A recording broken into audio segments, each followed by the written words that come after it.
Hello and welcome to Around the Clock. I'm your host, Yolanda Greaves. On today's show, we have two great interviews for you. One is with our current police chief, Chief Cara Rossi. It was great to catch up with her now that she's been on the job for 7 months. Our second interview is with Rob St. Germain, someone who's been volunteering in town for many years. He was just celebrated our select board meeting for stepping off of the Town Forest Committee. Of course, we have our select board update for the meeting that happened on Wednesday, February 15th. Stay with us as I bring you Around the Clock. Hello, welcome back to Around the Clock. I'm Yolanda Greaves. It's time for the select board update for the meeting that happened on Wednesday, February 15th. We did start at 6:15 with some executive session to discuss some property, and as that becomes more ability to put it out, we'll let you know. We started our open meeting at 7 p.m. with some citizens' participation, and then we had a celebration of Rob St. Germain. And if you watch the rest of the episode, you'll get to see that interview with him. He is stepping down as chair and part of our Town Forest Committee. He's going to become an associate member, and we had the opportunity to celebrate all that he has done as a volunteer, not only for the Town Forest Committee, but for also other committees here in town. From there, we had a legal update from Lisa Mead, our town council, letting us know some of the projects that she is working on and some of the issues that we are looking at as a community. Not a lot of big things, but that was good to hear. From there, we moved into our old and new business. We discussed an open meeting law complaint. Back last summer, a resident in town filed an open meeting law complaint against the select board for not attaching documents that we had used in executive session when we approved our minutes. So that was an open meeting law violation. But we addressed it right away, and we've learned from that. So from there, we discussed a tri-board meeting that's happening on Wednesday, March 8th. A tri-board meeting is a joint meeting between the Ashland Select Board, the Ashland Finance Committee, and the Ashland School Board. It will be a discussion starting at 6 p.m. done in the downstairs meeting rooms to discuss our upcoming budget and where things stand. From there, we discussed the comprehensive plan project. The project management team for the comprehensive plan is in the process of working on an RFP. We're hoping to get that out. The real big thing that we'll also be looking at is we are looking for residents from each of the precincts who might be willing to participate in the comprehensive plan project. It's a minimum commitment of 1 meeting a month. That's the minimum, and those will happen on the third Thursday of the month. And then also we would look for those precinct captains or precinct appointees to also help with precinct meetings as we're trying to do public engagement to get the public involved in this whole process. If you're interested, you can fill out a talent bank form through the town website. We then talked about amending a covenant for 100 Chestnut Street. If you go on Chestnut Street, you know there's the townhomes in back. And then in front, there's the project that has just been passed for 100 Chestnut Street. A covenant has to be changed in regards to how many units they can build at once. That does have to be a joint meeting with the planning board, so that has been moved to March 1st. There was a recap of the Ashland Business Association panel on last week in Wednesday morning. Brandy Kinsman, the select board chair, Michael Herbert, the town manager, and Peter Matchik, the town planner, had a discussion. They answered questions presented by the Ashland Business Association. It was filmed. If you'd like to go watch that panel discussion, you can go see it on the Ashland Business Association website. We had our consent agenda where we approved some new positions and accepted some donations. From there, we also we then moved into our priority project. So downtown, water was really the only issue under the tracks, so that work is now almost complete. So you've seen them digging on both sides of the track. They're hoping to wrap that up soon. Some discussion was had on what actually other changes we're going to see. The island that is currently in front of Lunkers and goes down in front of Main Street Wine and Liquor is going to get narrowed and a little bit higher, so that will help with some of the traffic flow. We are continuing to work with the streetscape, and starting in the spring, we'll start seeing connections, underground connections to the buildings, so that eventually we'll be able to take down all the utility poles in downtown. Public safety building, they're still working on trying to get the tracks and trolleys replaced, and at the same time, still looking at trying to get the correct doors. So whatever happens first will be what happens. They are starting to do some small going in. There's been approvals of the cell blocks, and we're all hoping to have that open soon so that our public safety departments, police and fire, can go in there and start working. There is an RFP being written and about to go out for use of the current fire station downtown. So that will be going out available till March 30th. So if you're interested and you think you have an idea for the fire station, look for that request for proposal and see what you can do. Mendez School Project, the Mendez School Project is moving forward. Lots of change every time we go in there. A lot of the exterior is just about complete. They're in the process of putting up drywall, making sure all the utilities are in. It's about to be connected with their permanent utility connection for both Verizon and Eversource. So that is moving forward. The idea is that school will close at the end of June. They'll start taking everything out of there. Some of it will have to go into storage. They'll be able to start demoing the Mendez so that they can create the entrance so that by end of August, maybe 1st of September, the new Mendez will be used instead of the old Mendez. So be paying attention for that.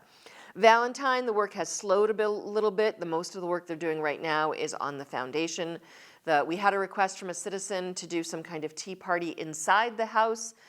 Right now, there's no occupancy permits for the house, so maybe we can do something outside, but we're certainly looking at it. And if you have ideas, throw them out there. And if you'd like to help organize, let us know that as well. Warren District, the conditions on 43 Chestnut Street are being worked at with the Historical Commission, but that is moving along very nicely. The barn, we do have funding for it. It's just a matter of then putting that in the cycle of work for our town staff. We had a town manager report. The Amoresco Energy Performance Contract, it is actually a 20-year contract. We're at year 5, and we are seeing more savings than we had expected. So they are matching and actually doing better than what we thought was expected with that project. The last update was on the DE&I task force. We have been notified of $75,000 funding from the state in one of their budgets or programs to be able to hire a consultant to work with on our DE&I here in Ashland. How can we make sure we are really looking at diversity, equity, and inclusion within our schools, within our county government, and within our community? And they are hoping to have a public event regarding that on either May 20th or 21st. So be on the lookout for that. We actually wound up wrapping up around 9:30, so it was not long. I'm going to wrap up this select board update with this comment. The town elections are coming up. If you've ever considered running, check it out. Papers are not due until the end of March. There is 1 seat on the select board, 1 seat on school committee, planning board, town assessors, library. If you've done stuff before and you want to take that next step, consider running, consider stepping up. I think there are people already running and they're great people, but this is a democracy and we want to have a choice. We want to give our voters a choice. So consider running or at least check it out. That wraps up the select board update for the meeting that happened on Wednesday, February 15th. Thanks for watching.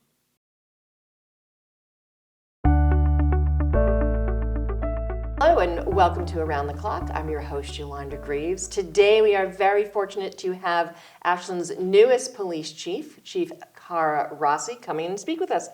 Chief Rossi, welcome to Around the Clock. Thank you very much.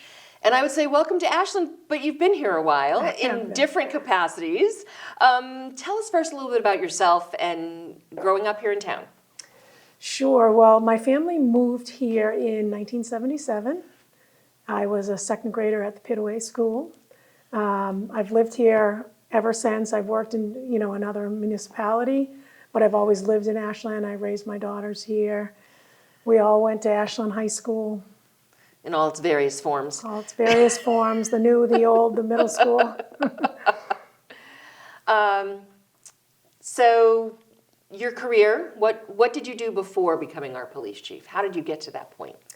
So when I first graduated from college, I originally started out in the nursing program. I had always wanted to be a nurse until I saw the curriculum.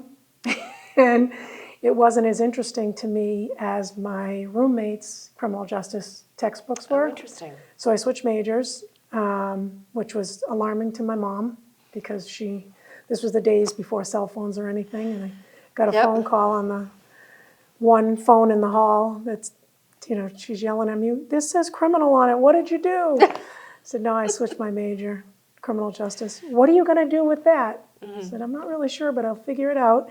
So I ended up working I was a social worker. I worked for the KEY program based out of Worcester, Mass.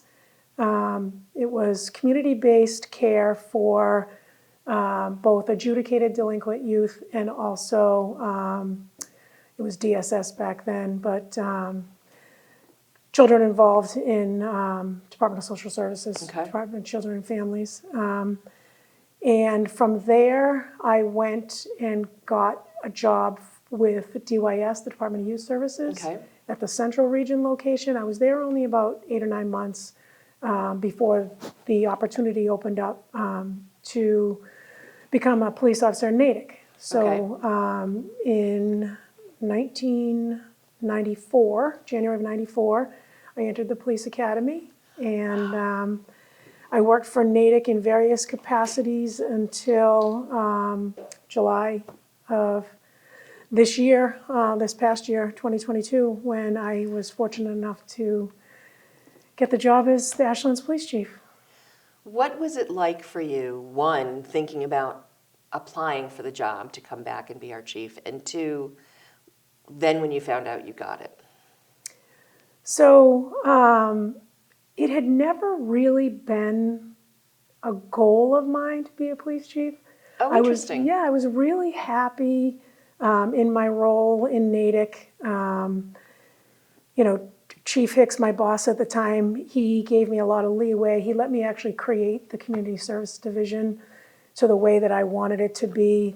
We hadn't had a community services division in Natick for decades. Which was very important and very helpful with things that Natick was dealing with. Yeah, the opioid epidemic, the mental health crisis that we still see. And it kind of allowed me to bring my heart of a social worker into policing, and that's where our profession is going, nationwide and worldwide. We're sort of having to shift from, the post 9/11 warrior mindset to the current day community caretaker mindset, and I loved what I was doing there. And I had never applied for a job as a chief before. Okay. This job opened up, and it was a no-brainer for me. To come back home to the community where I grew up in, that my daughters were raised in. I really kind of felt like, to leave a legacy for my kids in their hometown. I still have a lot of family that lives here. My mom lives here. There's a street named after my dad, who was very civically, engaged and involved in town. So that was sort of, my motivation to continue on with the legacy for the Rossi name in town, and to bring all of the good things that I was able to help with in Natick, and continue on, which was already happening a lot here, but just to build on that. With the Ashland Police Department. And I do want to touch just a little bit. There was some controversy. There was some, as we always seem to find with our police department, with the fact that you were named and some of the stuff that happened in Natick. How did that either help you or hinder you as you stepped into this new position? That I see everything in life as a growth opportunity. Okay. So there were some struggles personally and professionally. I learned a lot. I learned a lot about myself and a lot about other people. I tend to be a really trusting person by nature, and I sort of wear my heart on my sleeve, and you know, I'm very emotional, and I think I have to start to learn, and I have learned to lead less with my heart and more with,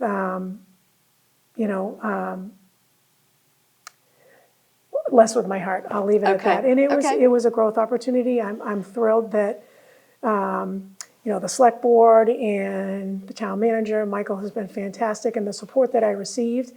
My department has been very supportive, because a lot of that dragged into my time here in the 7 months I've been here, and my department's been extremely supportive. Just a phenomenal group of men and women.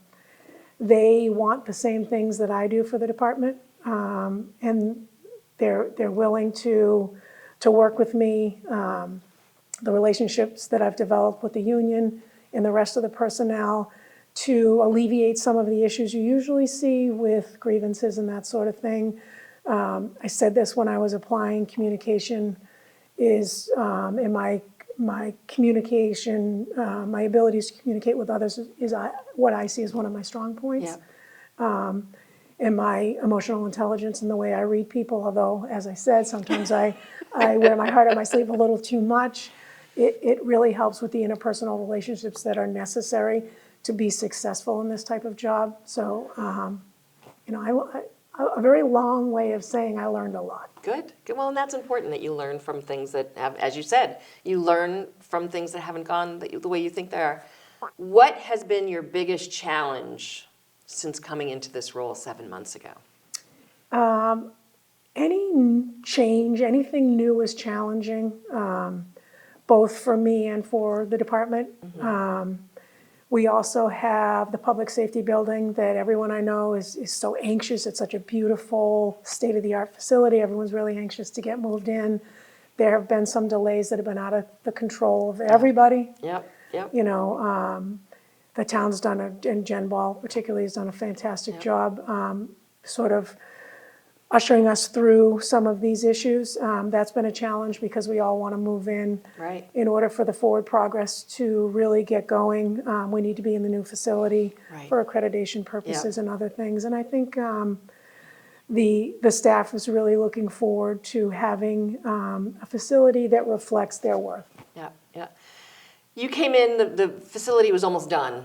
Have you been able to put at all your stamp on how it's going to be used or how it was finished? Yes. There were a couple of things that I wanted to tweak right away, and again, Jen has been fantastic with it. I was in my new office to bring some of my stuff over the other day, and I was just looking around, and this is going to be fantastic. I can't wait.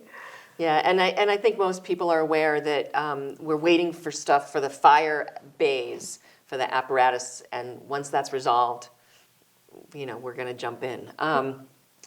What has been the best, I would say, either surprise or just something happened, an amazing thing that you weren't expecting since you've been in the position? To be so welcomed so quickly, and I don't know if it's because I've had, a personal presence in town for almost my entire life, but the men and women that I work with have been, super welcoming from the beginning. The other department heads and the other town employees have been great. To see people around town, I'll run into parents of kids that I went to high school with, and everyone's so excited, and it's been surprising to me that so many people have been watching my career that I didn't realize, and to have so many people tell me how proud they are that I'm in this role now has been surprising and humbling. So a lot of people go, first female chief here in Ashland. Do you think of it that way, or do you just think of it as the next step in your career? Because I'm one of those women who, I always think it's great when we see women, as they say, break that glass ceiling But does it feel different than just any other new chief, the fact that you're our first female chief? I mean, I've been doing this for my whole adult life. You know, I was first full-time female officer. There were 3 of us that were hired, so Natick had never had any female officers before. First supervisor ever, you know, female. So it's been a series of firsts for me. Yes, I'm very, very proud to be the first female chief, but it's not something that I'm cognizant of always. I don't, you know, make decisions based on gender or anything. But certainly, I mean, it's phenomenal. Women still make up, you know, about 1% of chiefs, 3% of command staff, nationwide and even worldwide. I mean, those numbers, I think the next time we do a survey, I think those numbers will increase to be, you know, at least 3 to 5%, which is still really low, but we've come a long way. You know, as far as staffing diversity, it's something that I'm very well aware of. We do have another female officer who's in the police academy now. Oh, nice. That's great. Which is great. Yeah, and we have a lateral transfer coming over that is Polish and you know, first generation American. Actually, I can't recall specifically, but he may have been born in Poland and immigrated here. So, I mean, diversity is something I think we're all looking at, but particularly in the policing profession for obvious reasons, you know, based on what we're seeing happening in our nation, we're becoming more and more cognizant of the need to diversify our ranks. Speaking of diversity and staffing, glad that you brought up the 2 new positions that are coming in. Staffing has been an issue for you, as well as many organizations. How are you trying to deal with the staffing issues that we have here in town for our police department? We know it's other departments as well. And is there a risk to our residents because you don't have the police officers that we really should have? What I will say about the men and women of the Ashland Police Department, I am asking, and we as residents are asking a lot of them. We're forcing officers into 16-hour days on a regular, consistent basis. Wow. They're always going to rise to the needs. They're always going to answer the calls for service, but it is coming at a cost. We're doing everything we can to hire, to increase our staffing. Retention's also an issue. We are constantly looking at, and I know that Michael's aware of this and the select board's aware of this, our pay scale's lower than the surrounding communities, so we are losing. We lost an officer earlier this month. He left to go to another department because the pay was much greater. So we're looking to close that gap and be able to hire. We're looking to get out of civil service, which is we could do a whole show on that. Just real quick, I know what civil service is, and some of our viewers do. Just real quick, tell us what civil service is and how it impacts your hiring process. So a civil service is a state-run organization that oversees hiring and promotion within departments that are signed on to civil service. To just explain it briefly, I can't hire anyone off of any other way than off of a civil service list. And if I want to get someone from another department that may want to come over here, that's called a lateral transfer. Their chief has to sign off and agree to allow them to come over to work for us here in Ashland. I mentioned a lateral before. He was initially going to lateral from Springfield, Mass. His chief would not sign off. On my 4th pull of a civil service list, he finally showed up on your list. On my list, and I was able to hire him that way. So he'll resign from Springfield, come on board in Ashland. but it would make it much easier hiring. That way, Yeah. we could hire the most qualified, the most interested, the best fit for Ashland, and not be tied to a list that's based solely on a test score. Right. I know since I'm in my 11th year as a select board, we've gone through a number of police chiefs, and I know all of them have talked about this process. So I hope that you get the opportunity, and I expect you will get the opportunity to work with our police unions and make that happen. Because as you said, part of it is just getting a better quality police officer who wants to be here. Yep. So, good. You're 7 months in. You've told us some of your challenges. What is your plan? You're trying to hire people. Plans for the next year. What are you looking at? A transition into the new station. With that comes some staffing changes, some promotions, which are long overdue. Yep. I know the staff is excited for those. We're going to start the accreditation process. Okay. For those who don't know what the accreditation is, to be an accredited police department is usually about a 3 or 4 year process. Okay. Every policy, every procedure is looked at by an outside agency. They come in and they sort of audit your police Okay. department, make sure that everything operationally, administrationally, up to and including, how your cell toilets flush. I mean, everything is looked at. And if you do get to be certified and then accredited, it really is the feather in the cap for not only the police department, but for the municipality. Right. And it has a lot of benefits to the taxpayers, Yep. with insurance and that sort of Yeah. thing. It's exciting for us because a lot of our policies are antiquated, and that is not unique to Ashland. It was the same when I was in Natick. Yep.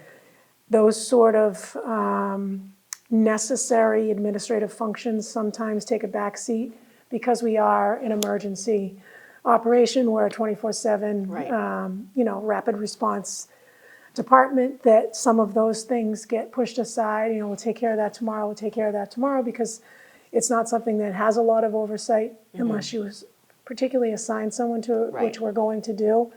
And I expect that will get done, within the next 2 or 3 years. That's the big project. I know the staff is looking forward to it because it'll help them, Yeah. The men and women want updated rules and regulations. I often assimilate to parenting. Kids want structure, they Yeah. want rules, they want their parents to tell them what to do. It just makes life simpler, and it takes some of the pressure off. The men and women have a pressure-filled day enough without having as to a police worry officer, it's about. got to be, just the stress of that. Just every day, all day, just Yeah. constantly being aware and hypervigilant is a necessity. So to take that off their plate, so they know exactly what is expected, every single piece of the operational aspect of our department is something that they're welcoming. So I don't anticipate a huge problem with unions, when we're trying to initiate new policies. It's all in their best interest, and they know it, so. Good. So, and accreditation is a great thing. I remember when the schools were able to do it once new high school, it's now almost 16 years old. We're about to get another new school. What is the biggest issue currently facing our police department within our citizenry? Crime, mental health. If a police officer goes out, what are they dealing with the most? So we are very fortunate in that we do not experience a lot of violent crime. Okay. Whatever community you're in, you're always going to have the interpersonal violence that goes with being human, I think. We're fortunate in that we don't have a lot of random victimization. Right. We have a substance use disorder issue that's plaguing everyone. Yep. It doesn't matter the demographic. The mental health crisis that is not unique to Ashland, not unique to Massachusetts. And those are always co-occurring, you know. The officers are asked to wear so many different hats on a daily basis.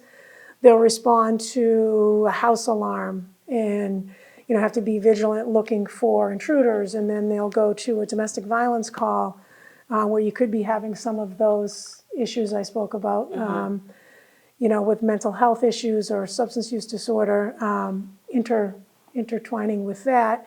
And then they'll have, we oftentimes get called by parents who are having a difficult time with, you know, teenagers and young adults who are coming out of or still in, but coming out of the real thick of the pandemic and dealing with the overflow issues from that. The lack of mental health resources at the local level is astounding.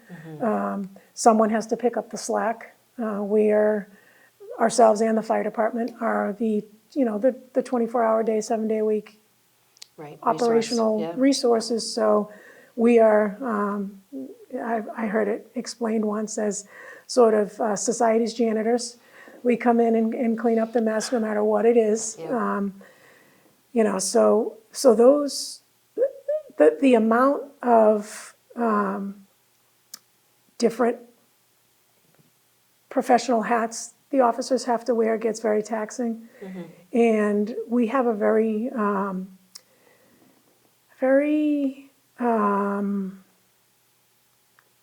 the group, they care, very caring. I was trying to find the right word to say it.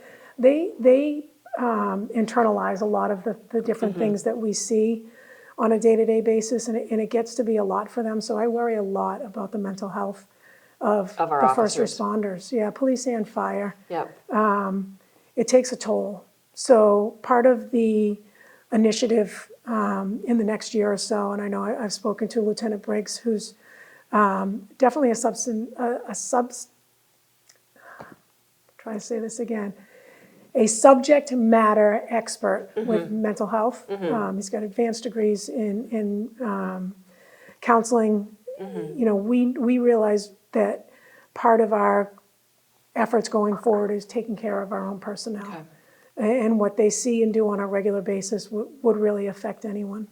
So that's a huge goal of the department, to take better care of those who are taking care of others. As a resident, I see a police officer. Is there something I can do to support our police officers in a way? You know, say a hello or coffee or drop food. I mean, I think so we can support our own. Yeah, we're very, very fortunate in this community. We have a lot of support. Very vocal support too. That's what, I mean, I think that the little things like seeing an officer out and about and waving, saying hello, seeing past the uniform to the moms and dads and husbands and wives and daughters and sons that we are when we go home is important. People are great. They drop off like baked goods and things, and they'll send cards and say thank you. That goes a long way with the staff. They need to feel appreciated because it can be a thankless job. I know it's always great for myself when I see police officers like down at the farmer's market, or I'll go over and talk to some of them as they're helping with the monitoring of the traffic around the construction. So good. So, you know, as a resident, go say hello, if you're baking and you have some extra cookies, drop them off. Hopefully we'll be all celebrating the new public safety building soon. Chief Rossi, before I let you go, and this has been great, I've really appreciated this conversation, and I hope that it's helpful for our residents to get to know you a little bit better, those who didn't grow up with you, like myself and others. Before I let you go, is there something about you, Chief Cara Rossi, that not many people may know that you'd be willing to share with our Around the Clock viewers? We're getting close to Boston Marathon time. Okay. I have run 10 Boston Marathons. Wow. So that's great. Just because you qualified, or because you had a charity? Okay. Yeah. Okay. I did a lot of running. I mean, people probably saw me, didn't even know it was me. I was a daily street runner. I've had a knee replacement since. So wow. I've cut down on my outdoor miles. I still get my indoor miles in, and no more marathons. But Well, now you get to deal with them in a different I way. know, So I know. So now I was having this conversation at MEMA yesterday, Yeah, actually. I've never missed a Boston Marathon since 1970, whether as a spectator, a participant, or Or working. working, yeah. So now you get to manage Ashland's Yes, dealing with the Boston Marathon versus being part of it in Natick. So, yes, yep. well, we look forward to hearing about that and seeing you, and maybe we'll see you out on the course. We typically try to get out on marathon day. So, Chief Rossi, thank you so much for taking the time. We really My appreciate it. pleasure. Thank you for having me. I'm sure we'll try to have you back at some point when you're, maybe once you're in the new building and we can take a tour with you. Yes, everyone come in and take a tour. Great, great. Well, we have just been speaking with Chief Cara Rossi, the newest Ashland Police Chief, and we hope you enjoyed this segment of Around the Clock. Welcome to Around the Clock. I'm your host, Yolanda Greaves. Today we are speaking with Rob St. Germain. Rob, welcome to Around the Clock. Thank you, Yolanda. I think this is your first visit. No, No? back a couple of years ago when we were doing stormwater, you had Doug and I on. Yes, we talked about, so in a very different role. Very different role. So we have Rob here today. He just stepped down as the chair of the Town Forest Committee. But as we learned, you have done a lot of volunteering here in town. I used to joke with people that, once I was a management consultant, and once I retired, Okay. suddenly the reality sets forth, when you've been working minimum 55, 60 hours a week for years, too many years, and suddenly it's like, oh my goodness. So I would joke with people that working for the town was cheaper than therapy. So let's step back a little bit. How long have you been in Ashland? Since 2001. Okay, and what brought you here? The town forest. Really? Interesting. I had, as a management consultant, I had it was going to be a month-and-a-half gig in Japan. Okay. And I was trying to get on Asian time, so I would be ready to hit the road when I got there. Okay. And I said to my then girlfriend, find me a house while I'm gone because this condo has paper-thin walls. Yep. She looked around and she found this house on Winter Street. I got off the plane from Japan. We looked at the house. It bordered the Town forest? Not actually the town forest, but the brook which leads into the town forest. Okay. So I walk out my door and I'm in the town forest just about. Wow. Wow. And for the remainder of the time that I was working, it was my sanctity. Management consulting is intense work. And I would come home from being away for a week or 2 weeks and go into the town forest and decompress. Wow. Now, since 2001 till now, our town forest has changed, and you've had part to do with that. We've expanded it. What made you want to get involved with helping out at the town forest? Well, since the time I moved here, there were 2 kiosks, one on Oregon Road Yep. and one on Winter Street. Yeah. And it was obvious that things weren't being maintained because the letters were falling off and they were unpainted and the forest needed some TLC. I learned that there was a forest committee and when some trees fell down at the entrance and I volunteered and went in and cut some trees. And so it just became obvious. And Yeah. I was on the open space committee for a while and got involved in Riverwalk, but then I also had heard I could get on the town forest committee. You can do more than one. You're allowed to do more than one committee. So I jumped at that opportunity. Okay, and you also spent time, as you said, on the stormwater. What made you want to get involved with that one? That I sort of had my arm twisted on. Oh, okay. As a sort of inducement to, they really needed somebody. And so it, environmentally related with some Yep. benefit. And I met with Regina, who was then working for the Public Works, yep. DPW, and she was very She convincing. was. Oh, yeah, she definitely could convince people to do things. Yes. She was a wonderful employee while we had her. Yes, it's hopefully one day maybe she'll be back. Maybe. So what makes you continue to volunteer, Rob?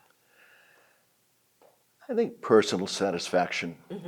You know, I did a lot of work when I was getting my MBA. I focused on organizational psychology. Okay. And during that, I remember reading an interview with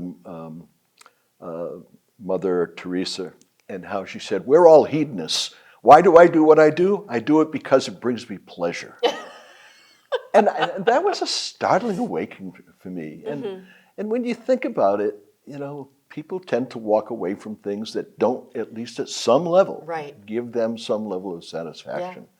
And so I have to say, the town forest has fed me emotionally and physically. Yep. I'm going to be 78 in May. Wow. I am in far better shape than many men my age. Yeah. And I have to say, it's because of my work in the forest. Right, right. I would walk every single trail at least once a week. Wow. Just to make sure that they Okay, were so clear. how many miles of trail are there in We our have town about forest? 10 to 12. So How big is the town forest now? it's about 650 acres currently. Okay. Okay. It's actually smaller than what people think because a lot of the land around the town forest is actually privately owned. Oh, interesting. So I remember, I don't know, about a year ago, I was talking to someone and they had lived in town for like 8 years. I'm like, oh yeah, you should go over to the town forest. And she said, where's the town forest? So we may have some viewers or people. Where is the town forest? It's, well, it's a square mile Okay. of land in the northwest corner of the town. Okay. So it borders on the west on Oak Street. It borders Okay. on the north on Salem End and Oregon. Okay. On the east, it borders partially on almost Myrtle Street, but mostly Okay. Winter Street. Yep. And then on the south, there are some homes there, but essentially Corderville Road. Okay. When did we get the town forest and how? It was a gift from a very generous town benefactor named Henry Warren. Okay. That explains a lot. Yeah, so Henry saw the wisdom, but times have changed. Yeah. What Henry saw was an opportunity to secure woodlot if in case there was some problem getting fuel for homes. We Okay. had the town forest, which could be cut and used to heat homes. Wow. That was the original rationale. Okay, and what was it? If it wasn't, I mean, was it forest It land was, or it was, farmland or? well, in the northeastern part of the United States, farmland had begun to lie fertile, you know, unused. Right. Starting in around the end of the 19th century, beginning into the 20th century, as the Midwest got settled and the Right. ground was not Much rocky like easier New to- England yes, ground. much easier to farm. Yeah, and so more and more, the farmers in the East could not compete with the farmers in the Okay. West. Okay. There was a lot of grazing that still happened, but slowly all of these woodlots were turning back into forest. So that explains a lot of the stone walls in Yes. the town forest, because as we know, I mean, I lived in Pennsylvania for a while, and you know that when they started creating farmland, they had to do something with all these rocks. So Great that's how way to they mark created boundaries. mark boundaries. Nice. So early 1900s, we got the town forest, but we've expanded the town forest a couple of times since it was gifted to the town by Henry Warren. So Oak Street, there's the property there. Oak Street, And there's now a great rainforest that you behind helped the create? apartments there, we're going to be more apartments, and Yep. I think the town, the wisdom of the town fathers at the time, Yep. that was a good move. 'Cause Yeah, it was yeah, very good pretty, I think it was like 35, 40 acres. It was sizable. And we negotiated with Mr. Nicolo a few Yep. years back, Yep. and also Mrs. Collins at the end of Lincoln Street for a parcel of her land. There's more. Yeah. There's some land that cuts right into the forest that we really Would be should good to- acquire, and hopefully the town in its wisdom will We'll be keep able to do looking that at at it. some point. Good. Rob, you made a great statement when we had you at our select board meeting about what volunteering can do for people. Can you expand on that a little bit? Well, I said just a minute ago about the personal satisfaction piece, but also there's a practical reality. Towns, especially towns like Ashland, the size of Ashland, the staff can't do everything. Right. We have a DPW. The DPW can't maintain the town forest. They just Right. don't have the resources. They are strapped just with what they do now. So if it wasn't for the town forest committee maintaining the trails and the other things that we've done, it wouldn't be the forest it is today. Right. As I mentioned, for Yeah. the first what, 14 years that I lived here, the kiosks were falling down. Yeah, and, yeah. You know, so, and then that is true of so many committees in town. Yeah. And of course, some of the committees, as you've mentioned to me, Yep. are statutory, they're Yep. required. Yep. But others are just voluntary. I mean, we're all volunteers. Well, we're all, I mean, Yeah. and I think it's amazing sometimes when you're talking to people and I'm like, yeah, I'm going off to do my volunteer job. And they're like, but you're an elected select board member. I'm like, yes, but all of our elected people in town are volunteers. We volunteer our time. And you also made a statement how it's enjoyable. And I have that is. same feeling. People say, well, how long are you going to continue being a select board member? I said, well, I'm still enjoying it. So I think as long as you're enjoying what you do and you feel like you can still give And value. you're making a difference. Yeah. Well, The sometimes you five of wonder, you, but yeah, the five of you are making a difference. In my case, as part of the town forest and, Right. you know, And stormwater and other things and open I mean, space. I've worked with Girl Scouts and Boy Scouts. I helped them with their projects. Yeah. It's just very personally rewarding. I mean, Yeah. what am I going to do? Sit home and watch TV? there you go. There you go. Well, Rob, thank you for taking some time to chat with us, and thank you for reminding me that I had you on before, because that means I can't ask you my usual question, but that's okay. So now that you're no longer on the Town Forest Committee and you're still retired, what do you plan to do with your time? Oh, well, I'm still going to help out. Okay. I've gotten deaf, and Yeah. I can't adequately participate and lead the forest committee anymore. But I can certainly help in the forest. There you go. And Michael wants me to be part of comprehensive planning, so I think that would be a little hypocritical if I can't hear, but with me, I We'll figure said out a I'd talk way. to him a little more about it and things like that. So there are still some things that need doing that Yeah. I can be of service for. Good. Well, Rob, thank you so much for coming and speaking with us and with me and to talk to our viewers. And thank you for all that you've done for our community. It's people like you who just do the work that make Ashland what it is. And I can truly say, my pleasure. Good.